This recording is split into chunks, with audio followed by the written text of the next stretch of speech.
All right, so for my motor learning project, my skill that I chose to learn was hula hooping. Most of you can probably already do this, but for some reason I've just always really struggled with learning it since I can remember. So, let's see. For my practice sessions, I would work with my roommate in my living room and I would ask her questions through the trial, just through trial and error basically. I would practice for 6 days, once in the morning and once at night. These sessions were about 20 minutes long. Then I would have my roommate time me for 10 trials for 1 minute each, and I would keep track of the time that I could keep the hula hoop up. This is what I used for my data collection points. Let's see. My first sessions were pretty rough. I struggled to keep the hula hoop up for like 5 seconds even.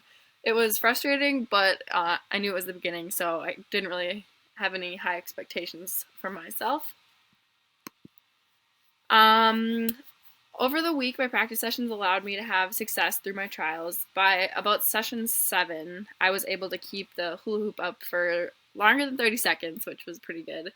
And it was just more consistent. And I was able to find the cause of my errors on my own so I could fix them by the next one.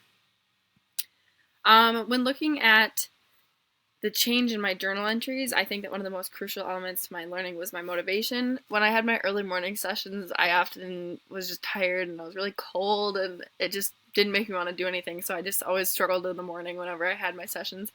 I had my lowest when I was tired and cold, which was why I lost my motivation. Starting from the beginning of my journals, though, I was nervous and excited to learn, even though my data points weren't showing very high outcomes, but I was excited for each session just to see how I could improve. It took me 5 sessions in the cognitive stage to finally consider myself in the associative stage. I didn't ask as many questions at this point, and I understood what I needed to do to complete the task, but I just needed to execute those movements properly. My performance became more consistent, and I experienced the most success around day 9.